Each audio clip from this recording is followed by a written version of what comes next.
नमस्कार शेतकरी मित्रांनो, कृषी कल्याण युट्यूब चॅनलमध्ये सर्व शेतकरी बांधवांचं हार्दिक स्वागत आहे। सर्व शेतकरी बांधवांना एक विनंती आहे, या साईडला दिसत असलेल्या काळ्या बटनावरती क्लिक करा, जेणेकरून तुम्ही आम्हाला सबस्क्राइब कराल। आणि तुम्ही जर आम्हाला सबस्क्राइब केलं तर शेती संबंधित असेच नवनवीन व्हिडिओ तुम्हाला आमचे सर्वप्रथम पाहायला भेटतील। तर शेतकरी मित्रांनो, चला तर व्हिडिओला सुरुवात करूया। तर शेतकरी मित्रांनो, आपण या व्हिडिओच्या माध्यमातून खरीप हंगाम 2024च्या पीक विम्याच्या वाटपा संदर्भातली सगळी माहिती घेण्याचा प्रयत्न करणार आहोत। आपण या व्हिडिओच्या माध्यमातून राज्यातील 29 जिल्ह्याची माहिती घेणार आहोत। कोणकोणत्या जिल्ह्यामध्ये कशाचा पीक विमा, कोण्या पिकासाठी पीक विमा, हेक्टरी किती रुपये पीक विमा आणि त्या जिल्ह्यामध्ये एकूण किती कोटी रुपये पीक विमा मंजूर झालेला आहे आणि तो पीक विमा कधीपासून शेतकऱ्यांच्या आधार लिंक बँक खात्यामध्ये येणार, या संदर्भात संपूर्ण राज्यातल्या 29 जिल्ह्यातलं सगळं अपडेट संपूर्ण माहिती घेण्याचा प्रयत्न करणार आहोत। तर नमस्कार, मी ज्ञानेश्वर सवणकर स्वागत करतो कृषी कल्याण युट्यूब चॅनलमध्ये। सर्व शेतकरी बांधवांना एकच विनंती आहे, तुमच्या जिल्ह्याची माहिती पाहण्याकरिता हा व्हिडिओ तुम्हाला संपूर्ण पाहावा लागेल। व्हिडिओ जर संपूर्ण नाही पाहिला तर तुमच्या जिल्ह्याची माहिती तुम्हाला कळणार नाही। तर मित्रांनो, चला तर व्हिडिओला सुरुवात करूया। तर शेतकरी मित्रांनो, यामध्ये पहिला जिल्हा आहे तो म्हणजे छत्रपती संभाजीनगर। आणि छत्रपती संभाजीनगर जिल्ह्यामध्ये एकूण 88 कोटी 21 लाख रुपये पीक विमा मंजूर झालेला आहे। दुसरा जिल्हा आहे जालना। जालना जिल्ह्यामध्ये 263 कोटी 40 लाख रुपयाचा पीक विमा मंजूर झालेला आहे। तिसरा जिल्हा आहे बीड। बीड जिल्ह्यामध्ये 212 कोटी 76 लाख रुपयाचा पीक विमा मंजूर झालेला आहे। चौथा जिल्हा आहे धाराशिव। धाराशिव जिल्ह्यामध्ये 231 कोटी 5 लाख रुपयाचा पीक विमा मंजूर झालेला आहे। याचबरोबर पाचवा जिल्हा आहे परभणी। परभणी जिल्ह्यामध्ये 29 जिल्ह्यापैकी सर्वात जास्त परभणी जिल्ह्यामध्ये 426 कोटी 55 लाख रुपयाचा सर्वाधिक पीक विमा परभणीमध्ये मंजूर झालेला आहे। मित्रांनो, पुढचा जिल्हा आहे नांदेड। नांदेड जिल्ह्यामध्ये 357 कोटी 21 लाख रुपयाचा पीक विमा मंजूर झालेला आहे। याचबरोबर पुढचा जिल्हा आहे हिंगोली। हिंगोली जिल्ह्यामध्ये एकूण 181 कोटी 5 लाख रुपयाचा पीक विमा मंजूर झालेला आहे। लातूर जिल्ह्याचं काही अपडेट आपल्याकडे नाही, परंतु त्या संदर्भात सांगायला गेलं तर लातूर जिल्ह्यामध्ये पीक विमा मंजूर झालेला आहे। याचं वाटपही लातूर जिल्ह्यामध्ये काही दिवसापूर्वी झालं आणि अजूनही होणार आहे, परंतु सगळं जे काही अपडेट आहे लातूर जिल्ह्याचे आकडेवारी आपल्यापर्यंत आलेली नाही। याचबरोबर आता हे होते मराठवाड्यातले 8 जिल्हे। आता बघणार आहोत विदर्भातले काही जिल्हे। याच्यामध्ये विदर्भातला पहिला जिल्हा आहे बुलढाणा। बुलढाणा जिल्ह्यामध्ये एकूण 144 कोटी 23 लाख रुपयाचा पीक विमा मंजूर झालेला आहे। याचबरोबर शेतकरी मित्रांनो, दुसरा जिल्हा आहे अमरावती। आणि अमरावती जिल्ह्यामध्ये एकूण 60 कोटी 80 लाख रुपयाचा पीक विमा मंजूर झालेला आहे। याचबरोबर विदर्भातला तिसरा जिल्हा आहे अकोला। आणि अकोला जिल्ह्यामध्ये एकूण 66 कोटी 64 लाख रुपयाचा पीक विमा मंजूर झालेला आहे। याचबरोबर चौथा जिल्हा आहे वाशिम।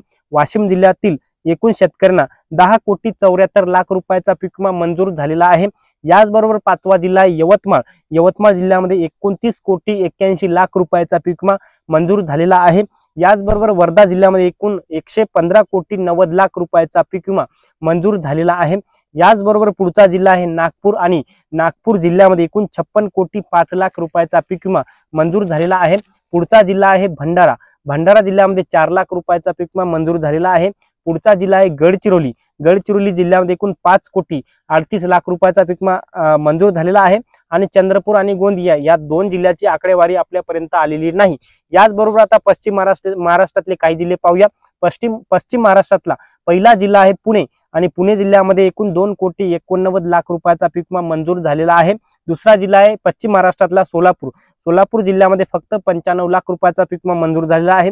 सांगली जिल्हा पुढचा। सांगली जिल्ह्यामध्ये 2 कोटी 85 लाख रुपयाचा पीक विमा मंजूर झालेला आहे। याचबरोबर कोल्हापूर जिल्ह्यामध्ये एकूण 8 कोटी 71 लाख रुपयाचा पीक विमा मंजूर झालेला आहे। याचबरोबर पुढचा जिल्हा आहे सातारा। सातारा जिल्ह्यामध्ये एकूण 4 कोटी 10 लाख रुपयाचा पीक विमा मंजूर झालेला आहे। याचबरोबर पुढचा जिल्हा आहे नाशिक। नाशिक जिल्ह्यामध्ये फक्त 3 लाख रुपयाचा पीक विमा मंजूर झालेला आहे। पुढचा जिल्हा आहे धुळे। धुळे जिल्ह्यामध्ये 29 कोटी 1 लाख रुपयाचा पीक विमा मंजूर झालेला आहे। याचबरोबर पुढचा जिल्हा आहे नंदुरबार। नंदुरबार जिल्ह्यामध्ये एकूण 8 कोटी 19 लाख रुपयाचा पीक विमा मंजूर झालेला आहे। याचबरोबर पुढचा जिल्हा आहे जळगाव। आणि जळगाव जिल्ह्यामध्ये फक्त 9 लाख रुपयाचा पीक विमा मंजूर झालेला आहे। आता हे होतं पश्चिम महाराष्ट्रातलं अपडेट। आता पुढचा अपडेट आहे कोकण जिल्ह्यातलं, कोकण विभागातलं। कोकण विभागातला पहिला जिल्हा आहे ठाणे। ठाणे जिल्ह्यामध्ये 7 कोटी 1 लाख रुपयाचा पीक विमा मंजूर झालेला आहे। पुढचा जिल्हा आहे कोकण विभागातला रत्नागिरी आणि रत्नागिरी जिल्ह्यामध्ये 68 लाख रुपयाचा पीक विमा मंजूर झालेला आहे आणि शेवटचा जिल्हा आहे सिंधुदुर्ग. सिंधुदुर्ग जिल्ह्यामध्ये 1,57,00,000 रुपयाचा पीक विमा मंजूर झालेला आहे. तर शेतकरी मित्रांनो, एकंदरीत सिंधुदुर्ग, रत्नागिरी, ठाणे, जळगाव, याचबरोबर धुळे, नंदुरबार, नाशिक, याचबरोबर सातारा, कोल्हापूर, सोलापूर, सांगली, पुणे, चंद्रपूर, गडचिरोली, भंडारा, नागपूर, वर्धा, यवतमाळ, अमरावती, वाशिम, बुलढाणा, याचबरोबर लातूर, हिंगोली, छत्रपती संभाजीनगर, याचबरोबर जालना, बीड, धाराशिव, परभणी आणि नांदेड आणि लातूर या सर्व जिल्ह्यातील 64 लाख शेतकऱ्यांना 2308 कोटी रुपयाचा पीक विमा मंजूर झालेला आहे. आणि हा 4 प्रकारचा पीक विमा मंजूर झालेला आहे, ज्यामध्ये स्थानिक नैसर्गिक आपत्ती, याचबरोबर पीक कापणी अंतर्गत, पीक काढणी अंतर्गत, म्हणजे 4 प्रकारचे नुकसान, ज्याच्यामध्ये स्थानिक नैसर्गिक आपत्ती सर्वात पहिलं, आणि दुसरं आहे पीक कापणी अंतर्गत, आणि याचबरोबर पीक काढणी पश्चात, याचबरोबर जे काही लुकलाईज म्हणतो आपण हवामानातील प्रतिकूल परिस्थितीसाठी, या सर्व 4 प्रकारे एकूण 64 लाख शेतकऱ्यांना 2308 कोटी रुपयाचा पीक विमा मंजूर झालेला आहे. ज्यामध्ये आपण जर पाहिलं तर आता कोणकोणत्या जिल्ह्यामध्ये याचं वाटप सुरू झालेलं आहे याची थोडक्यात माहिती घेण्याचा प्रयत्न करूया मित्रांनो. याच्यामध्ये आपण जर पाहायला गेलं तर जवळपास छत्रपती संभाजीनगर, हिंगोली, अमरावती, यवतमाळ, गडचिरोली आणि वाशिम या 5 ते 6 जिल्ह्यामध्ये वाटपाला सुरुवात झालेली आहे, अशी माहिती आपल्याला कृषी विभागाने दिलेली आहे.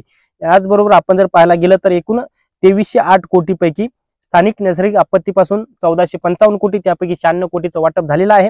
हंगामातील प्रतिकूल परिस्थितीसाठी 705 कोटी, त्यापैकी ते 705 कोटी परभणी, नांदेड, हिंगोली या 3 जिल्ह्यासाठी मंजूर आहेत. याचबरोबर काढणी पश्चात नुकसान भरपाईसाठी 1,48,000 शेतकऱ्यांना 141 कोटी या सगळ्या निधीचं जे काय आहे हे मंजूर या अशा प्रकारे मंजूर झालेला आहे. आणि एकूण 2308 कोटीचा पीक विमा मंजूर झालेला आहे.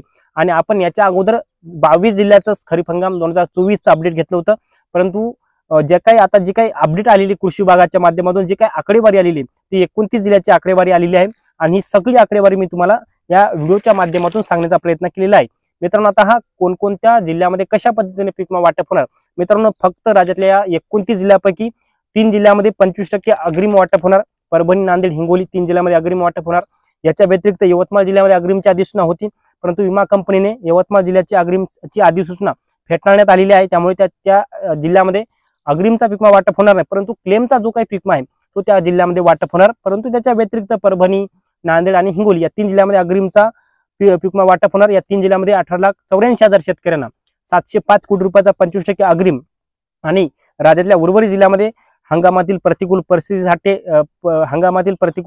असेल, याचबरोबर पीक कापणी असेल, पीक काढणी असेल, किंवा त्यांचा जे काही लुकलाईजचा पीक विमा किंवा क्लेमचा पीक विमा असेल, तशा पद्धतीने त्या जिल्ह्यामध्ये मंजूर झालेला आहे. आणि हा पीक विमा शेतकरी बांधवांच्या खात्यामध्ये 2 ते 3 दिवसामध्ये संपूर्ण जमा होईल, अशी माहिती कृषी विभागाने दिलेली आहे. आणि ही जी काय सगळी मी तुम्हाला जिल्ह्याने आकडेवारी सांगितली, पीक विम्याची जी काही आकडेवारी सांगली, ही कृषी विभागाच्या माध्यमातून अधिकृत अशी देण्यात आलेली होती, जी की मी तुम्हाला सांगण्याचा प्रयत्न केलेला आहे.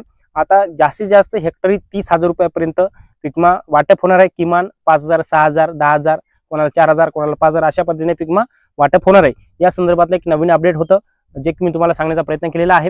हे छोटंसं अपडेट तुम्हाला कसं वाटलं कमेंट्समध्ये नक्की कळवा. धन्यवाद.